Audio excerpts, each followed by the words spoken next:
Everybody, welcome to our Plantsman's Tour. I'm Mark Wethington, director of the Raulston Arboretum, and this is always one of the staff's favorite tours. One, because we get to see a little bit of the personality of the interns when they start talking about their favorite plants and what they like. But two, we don't have to give the tour. We get to sit around and enjoy the tour like y'all do at home. So we're going to start off with introducing our interns. They're going to tell you name, what year they're in, where they're going to school, what they're studying, what their interest is, anything that they want to let you know. I'm Danielle Clade. I'm a rising senior at NC State, and I'm studying horticulture science. My name is Matthew Steele, and I'm going to be attending the University of Florida this fall to study plant science with an emphasis in landscape and greenhouse industries. Hey, I'm Morgan Bacon. I'm a rising junior at NC State this year. I'm studying horticulture science with concentration in landscape design and urban environments. Hey, I'm Dylan with a Y Winstead, and I go to NC State. I'm a rising senior, and I study horticulture science, landscape design. My name is Michael Entwistle, and I'm also a rising senior at State, and I am also in horticulture. And I also have the same concentration as Dylan with a Y and Morgan. So, yeah, not with a Y. No Y in Morgan. All right, we're going to get going. We've got a great group. They're really interested in plants this year. So I haven't seen what they're talking about. I don't know, so I'm pretty excited about this. So let's take off. So one thing coming to the Arboretum, especially working with Tim, that I was not prepared for and was not expecting was just how much we would talk about families. So I feel it's only fair to at least brush over the family of the plant that I'm going to be talking about today. So Rosaceae is a super well-known plant, tons of edibles in it. You have like apples and pears and strawberries. And then if you go farther down and find the rubus genus, then you have raspberries and blackberries, also obviously very well known, a lot of heavy hitters. One species that is not so well known is this little guy. This is Rubus rolfii, creeping raspberry, and this is just such a cool plant. So it's an evergreen ground cover, and it is a wonderful pollinator plant. Especially about a month ago, it was just buzzing with bumblebees. And I mean, you get honeybees, you get butterflies as well, but bumblebees especially absolutely love this thing. And one of the coolest things about it, let's see if I can find one, is actually the berries themselves are these really cool ornamental, like golden raspberries, and they are edible. They aren't like the best tasting thing on the planet, but they're not bad, to be honest with you. They're like kind of tart, pretty nice. Again, the ornamental value, an evergreen ground cover. I feel like if you're gonna have an evergreen ground cover, like obviously you need those pretty often, you might as well have one that pollinators love and that you can take a little munch out of every now and again. I don't know that I would like, again, make a pie or like make jam out of it. I think Chris might have done that, who was on staff until recently. I think he made a pie at one point. I have no idea how that went, but it varies obviously year to year how the harvest is. But if you have more sun, you'll have more berries, and then you'll have a better time with that.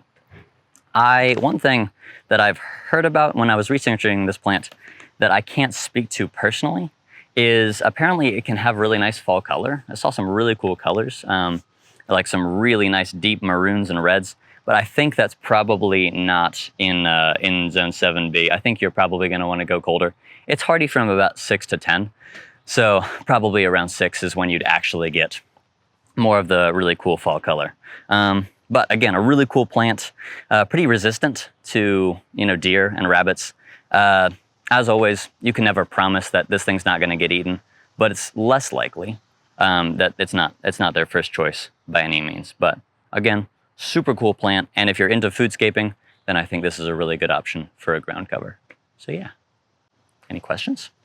So this needs full sun, right? Like most of the blackberries and raspberries? The more sun, I mean, it can handle less than full sun, but if you want to get more fruit. I had one planted The question was, this needs full sun like most raspberries and blackberries, correct? And I would say, in general, yes. I'd say it can handle different cultural conditions fairly well. It can handle different soils and different light conditions, but I think that you're more likely to get more flowers and more fruit if it has more sun. So yeah, the foliage might not look as good. It could get a little burnt, but yeah. So the question was, if it is evergreen, how do you get fall color? It's actually a fair number of evergreen plants will change the pigment in their leaves in the cold, and then when it warms back up, they'll turn green again. So the leaves don't actually like fall off because the chlorophyll isn't dying off like it is in like deciduous plants. But yeah, the beta carotene will be more present, which is what gives leaves their fall color. So it's more present, and then it kind of fades away again. So the leaves just change color, but they don't fall. So why is... So the question was, if it's a ground cover, how much trampling can it take? A little bit, but I wouldn't recommend walking all over it. So. All right, I'm just going to add a couple of things that probably wouldn't know if you hadn't grown it for a long time and really familiar with it. This rubus, I had always learned that it didn't fruit almost ever. I'd only seen it fruit one time. And the reason for that is what's grown in the U.S. is pretty strictly one clone called emerald carpet. Even if it doesn't have the name emerald carpet on there, it's usually that same clone. And like other plants fruiting plants in the family, as was mentioned, like apples, one apple tree does not produce great apples. You want multiple, at least 2 or 3 different apples, types of apples to get good pollination. And the plants we have here are seed-grown plants that we collected in Taiwan. And so these are multiple clones planted out.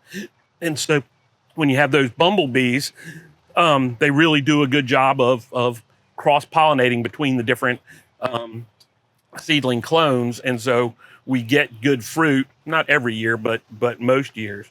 And when the fruit really ripens completely, it in some years it can be very, very sweet, as good as most black. Okay, so this tree here is the paperbark maple, Acer agriseum. I'll start with the family that it's in, Sapindaceae. That includes other examples would be horse chestnut, lychee, which is a tropical fruit, or soapberry trees, Sapindus.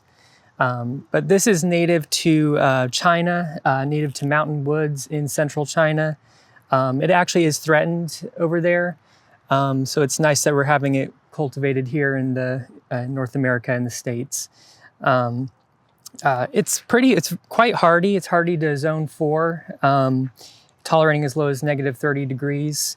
It is not too picky about soil. It can tolerate a variety of soil types, including sand, loam, or clay.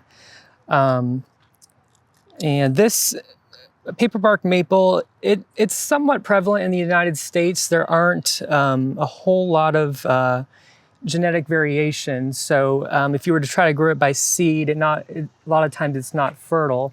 But this is actually a little more rare because this is an actual cultivar compared to the regular species that is seen across the United States. This one is called Fireburst, but it has a nice, the peeling bark is a little more exaggerated on this one, but it's a very nice ornamental look on this particular cultivar. This specimen was planted in March of 2019. It's a moderate grower. As it gets older, it slows in growth. Some examples would be, let's see here, in 10 years you can get to 20 feet tall, 20 years maybe 27 feet tall. So it's not gonna overtake a space in your yard very quickly. It's a pretty well-behaved tree in that way. Yeah, definitely the main attraction is the bark. It's a great 4 seasons tree because you've got, it's a deciduous, of course, maple. When the leaves fall, you've got the beautiful bark you can see. It has a pretty good branching structure as well, good winter interest. Unlike many maples, this has trifoliate leaves, so it has 3 leaves sticking out there. A little bit different look than more typical sugar maple or what you might be familiar with. The fall color is really nice. It's a very rich red, so that definitely has the fall color interest there. It also can be propagated by stem cuttings as well. And you want to use a root hormone for that to ensure success. And it has proven to be pretty disease resistant. It hasn't been affected by many maladies known in cultivation. So it's a really excellent tree. Hopefully this cultivar can be used more in the trade, and maybe even some other ones can come about. But in all, I highly recommend it. It's a wonderful tree. So, any questions? I'd say this one here, it's a little more, it peels to a little more of a higher degree than the regular. The other couple specimens of just kind of the regular species you can see are on the border of the rose garden. And then there's one behind the perennial border. If you go on that path behind, you'll see one along there. It's not as peeling, a little more smooth in some places, but yeah, that's what's different about this one. So, from what I've read, there was no indication that it's weedy or has that potential, especially right now with it not self-sowing a lot, just to the low genetic variation of what's here so far. So, yeah. Sure. The question is this cultivar available in the trade? I did not come across that. I'm not sure if Mark might know, or from what I've read, they're still kind of being kind of put out in the trade more, so it's possible it could be seen more, but not too much at this time. Maybe some more rare plant sales or something like that right now, but yeah. There we go. Well, hello everybody. This is Daphthophyllum tasmanii mountain dove, Daphthophyllum tasmanii mountain dove, the Japanese Daphthophyllum. So a little bit about the family, Daphthophyllaceae. Sorry if I pronounced that wrong, Tim. But it is the Daphthophyllum family, and it consists solely of the genus Daphthophyllum. And there's around 28 different species in the genus. And something about Daphthophyllum that I find fairly unique is the red petioles that it has. This one, it doesn't come through so much because of the cultivar, but there is a bit of pink to the petioles. Another characteristic of Daphthophyllum that I really enjoy is how it tufts out its foliage on the end of the branches, giving the plant an overall very open feel from behind. It's almost like you look at it from the front and it's just full of foliage, and you look at it behind and it's like a bowl turned on its side with how open it is in there. Not really a characteristic of plants many people seek out, but I just find it unique when it does do that. Now, the variegation on this plant, this was a gift to the Arboretum back in 2010 from Asiatic nurseries up in Pennsylvania, and we received it as a 1-gallon plant. And it has very much liked this spot. They're not terribly fast growers, well, fairly. And yeah, in the rare plant auction a couple years ago, a 1-gallon pot of these sold for around $400. So it is a very desirable plant, and it's very, very difficult to propagate. I looked online this morning about purchasing them, and you can buy for $150 a 3-quart pot, and they're all sold out. So very, very difficult to find and actually purchase.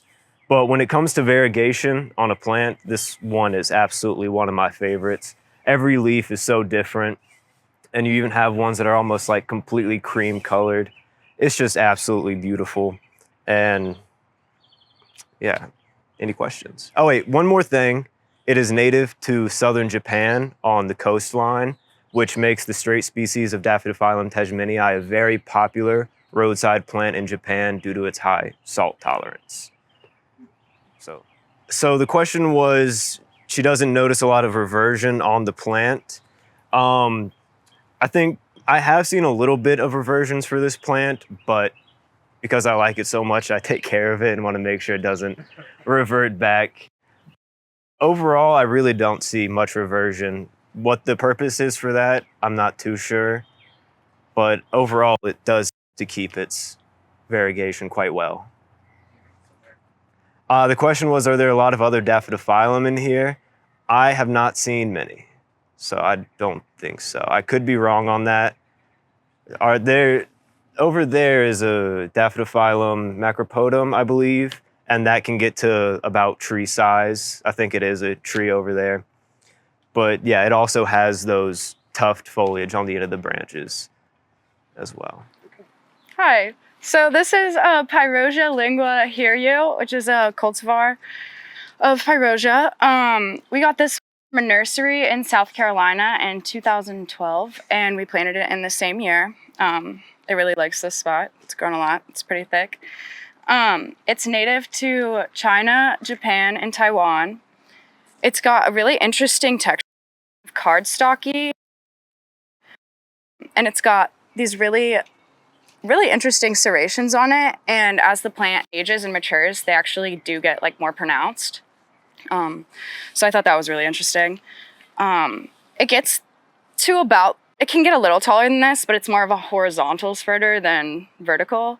And it has these like woody, almost rhizomes that, it likes to spread through.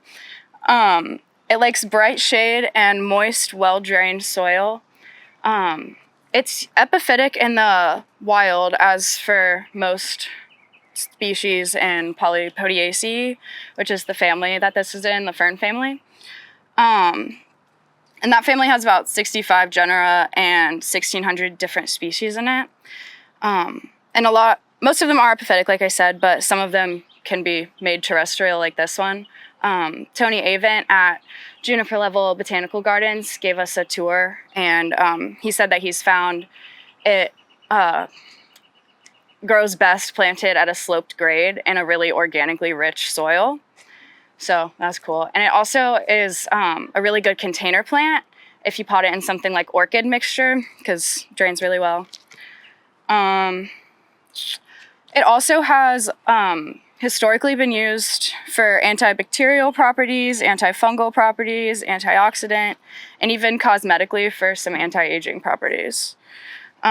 We have a bunch of different cultivars at the Arboretum. Half of these, all but one, came from the Lath House. So this one is Pyroxia lingua Kikan. It looks very similar to this one, with the serrations are a little bit less pronounced and the leaves are smaller a little bit overall. This one is JCRA. I think this one's so fun. I love the leaf shape. And then Chichibi Koryu. Yeah. Limon. This one's really, really interesting. It's almost a neon yellow. And then Ogon Nishiki, which has a really nice variegation. Sorry, I forgot to show the camera. But yeah, that's Pyroxia lingua.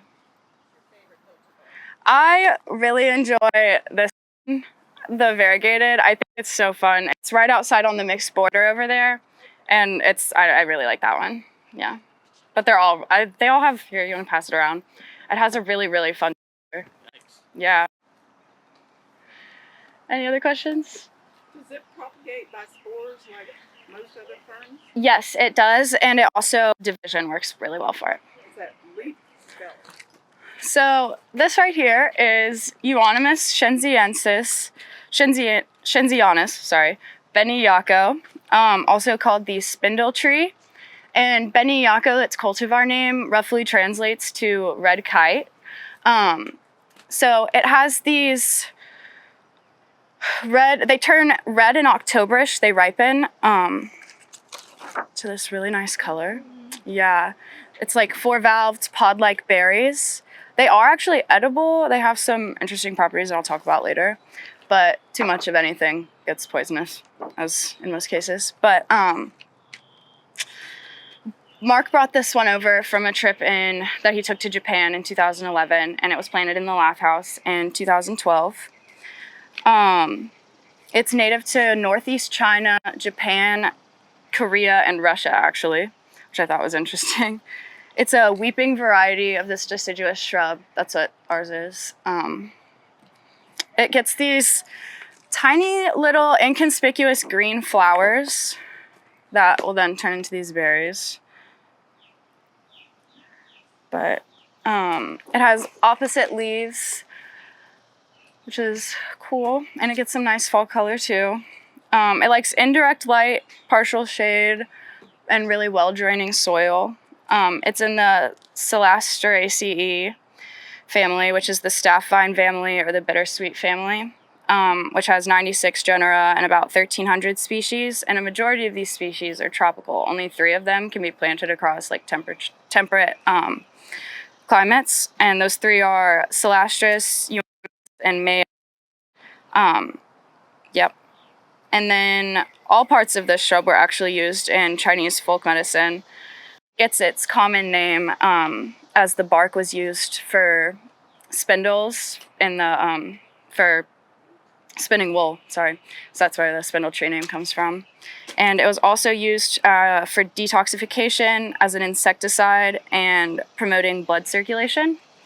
And I like this plant a lot because it's nice that not all color has to come from flowers in your garden. It can come from the fruit, and I like that it's in October as well because it's a little bit later. Any questions? Very cool. So for my first plant, I wanted to do a cool foodscaping option because I feel like, well, I just like foodscaping, to be honest with you. And for my second, I wanted to do a really cool shade gardening option because I feel like shade gardening it can be underappreciated, especially with the things you can do with foliage. And yeah, I mean, you can still play around with flowers too, but oftentimes you don't have quite the access to the number of different well-known flower plants. So this one is a really, really cool foliage option that I like. This is Ethereum niponicum, the Japanese painted fern. And I first found out about this plant this spring. I saw a picture of it and I was just blown away that was just a plant that you can grow. It kind of broke my brain a little bit. And even the variety in this one species is so, so cool. So even right here, you have the wild type right here, which is like the really nice, like lime colored one. The most common one that you'll see in gardens probably is this one with like the silvery fronds. There are a couple different cultivars that have like really, really pretty showy like variegation.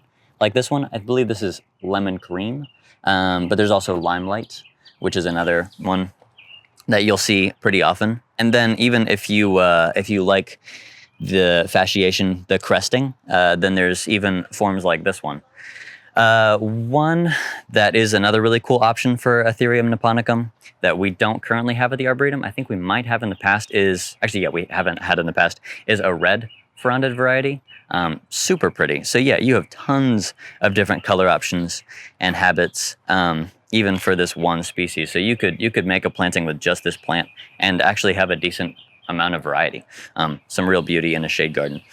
Like I said, it prefers a little bit of shade. It can handle different light conditions, but oftentimes, especially for the variegated forms, more light will kind of wash out the color. And so you'll get more of just the wild type looking thing, which isn't bad. It's a beautiful plant as is, but usually what you're looking for is like the silver, the yellow, the red. So it prefers a little more shade to get those really nice colors. And then it'll often form clumps. It's not really weedy at all, unless you make it really, really happy, which it is in the Lath House. So there are tons of little sporelings, especially of this lemon cream one, that just pop up all over the place throughout the Lath House. For me, if I'm gonna have a weed, I'd like it to look like that. But yeah, it's usually not an issue in most gardens. But if it has really nicely drained soil, a lot of irrigation, and then dappled sunlight throughout the day, then you're probably gonna get sporelings that just pop up. But again, by no means a weedy plant. It doesn't take over. Usually it stays where it's planted and just clumps. So yeah. Any questions about Ethereum niponicum, the Japanese painted fern? How much? Oh, the question was how much moisture does it need? The more the better. It likes it well drained, but it could do with a good bit of moisture. The question was, why do so many of our different exotic and interesting plants come from Asia or Japan? I would say that one thing that plays into that is the fact that our climate is very similar, where a lot of things that grow in China thrive in our climate as well, so we can grow a lot of things that they can grow. As far as why we choose to plant so many from Asia or Japan, I'm not entirely sure. I mean, a lot of, it's a big thing for native planting as well, so I don't know. I guess it just depends on preference, but I guess we don't have this, so I would plant it because we don't have it, and it's cool. Yeah. All right, so this plant right here is Econodorus bracteatus lantau lady. Econodorus is a pretty common aquatic plant. If you're into aquariums at all, or aquatic plants, you might have heard it called Amazon sword or burrhead. And if you do have aquariums, you might have seen the smaller Econodorus. They are sold in like pet stores and stuff because they can be put in aquariums. But this Econodorus specifically, I thought is really cool because it was actually found in Hong Kong on Lantau Island. That's where it got its name. But what's odd about that is that it's native to Central America and then northernmost South America. So that's kind of a far, I don't know how it ended up in Hong Kong, but I thought that's kind of cool.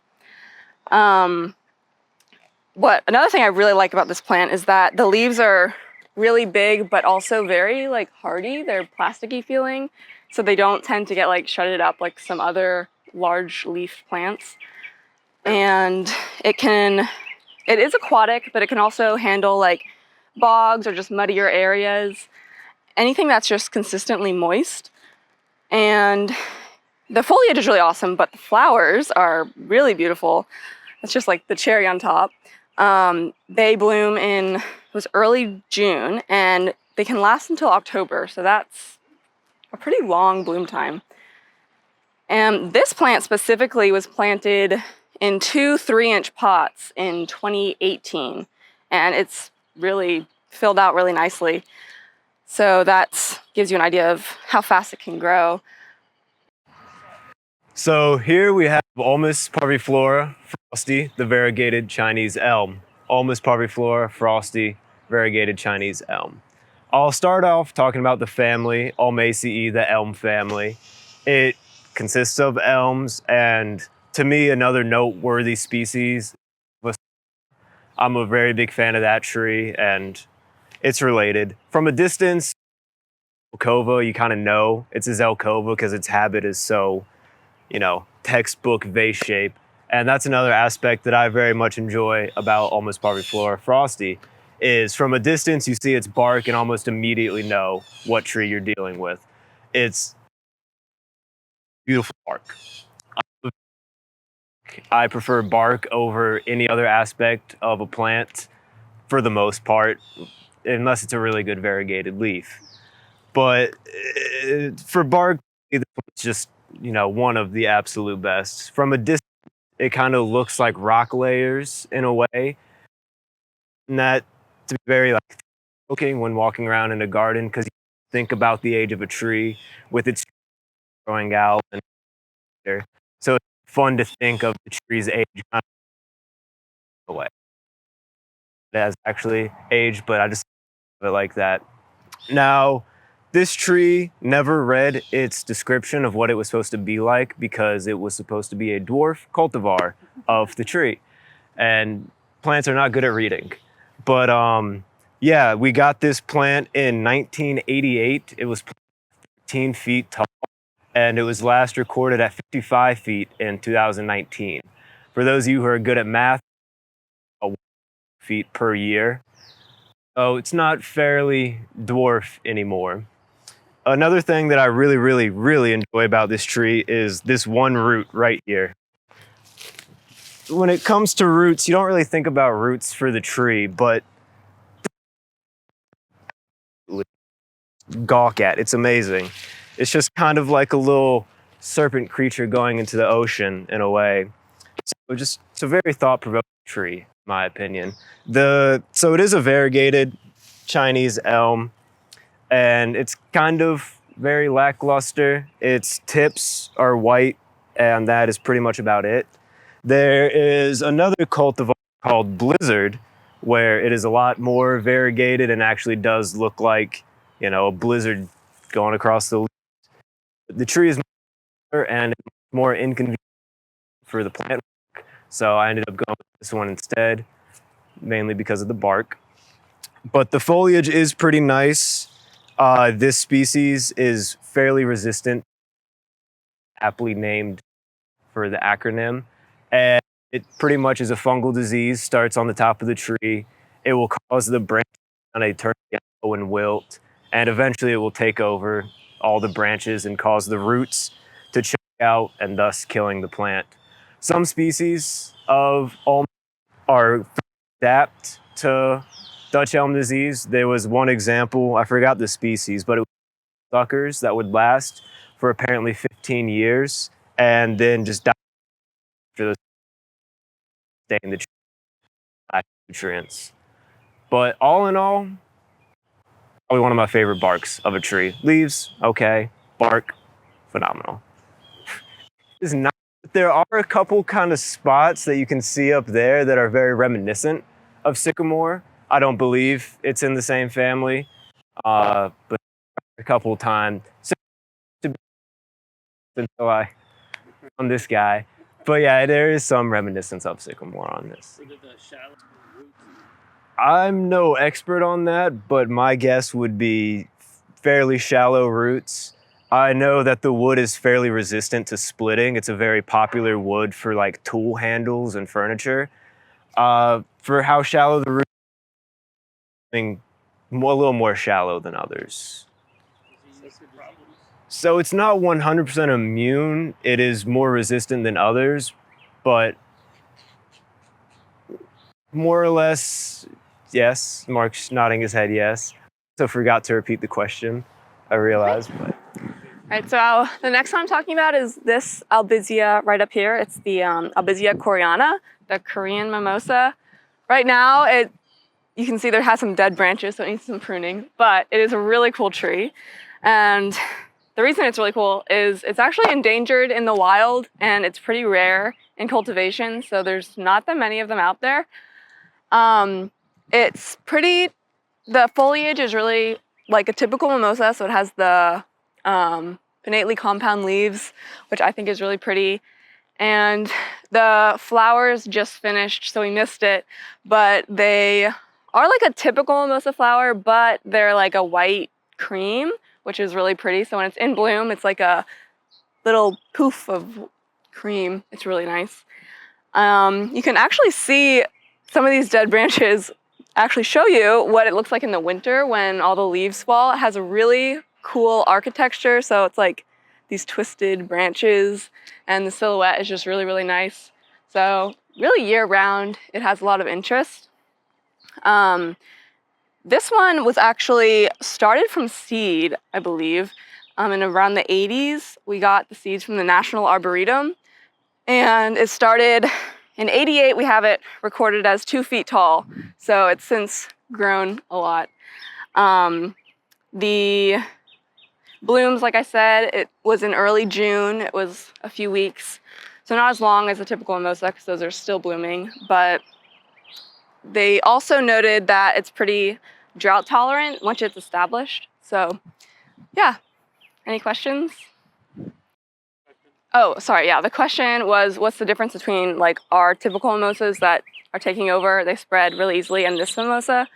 It's a really good question. I'm not entirely sure, but I do know that the way it's propagated, because there aren't any other ones of this tree, I believe, that it's not going to be true to seed, so it's not going to be the same exact like true to this tree. There are some seedlings that we've had that have had the white blooms, and I want to say it's crossed with some other ones in the Arboretum, but it's not the exact same tree. Okay, sorry. Okay, so my tree here I'm doing is eucalyptus camphora. This is a good representation of the eucalyptus family. Myrtaceae family actually is the larger family the eucalyptus genus is part of. But eucalyptus is a huge genus. Almost all of them are native to Australia. I think there's one that extends into the Philippines, New Guinea, a few of the surrounding area there. But not all eucalyptus are cold hardy to grow in Raleigh, but there are a select few that can. In Australia, the ones that are native that can grow here in Raleigh would be ones that are from higher elevation areas, usually, that do get colder. So one of them that has turned out to be cold hardy here is the eucalyptus camphora. This one is native to Queensland through New South Wales and Victoria. It's found in low-lying areas of the high plains and valleys there. It does prefer a little wetter soil in its native habitat, but it is very adaptable, and it can tolerate drier soils as well, sandy. The one thing about eucalyptus is they're not typically very nutrient needy. In fact, too much, especially phosphorus or just a lot of the other main fertilizer chemicals can actually adversely affect it. They do well in pretty poor nutrient soil usually. But eucalyptus are known for being very fast growing. Eucalyptus is similar.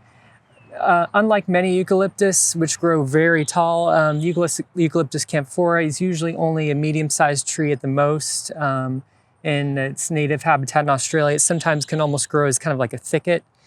So yeah, this is a good one that if you wanted to plant at your home, it doesn't get humongous. It has been documented to be fully cold hardy here. Its limit is about zone 7. Even zone 6, it has shown to be almost grown like a perennial. It'll sprout up from the roots. What's really neat about many eucalyptus and eucalyptus camphora in particular is that it has a lignotuber. And that is a swelling of the growth usually underneath the soil level. When it first sprouts as a seed, it'll start forming a lignotuber. And the purpose for that is in Australia, there are a lot of fires in many of the areas there, and it'll give it a chance to resprout after a fire if it's killed at the top.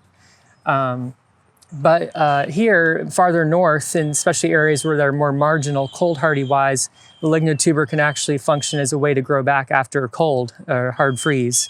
So yeah, the highlights of this tree are definitely the blue-green colored leaves. They kind of shimmer in the sunlight and the wind.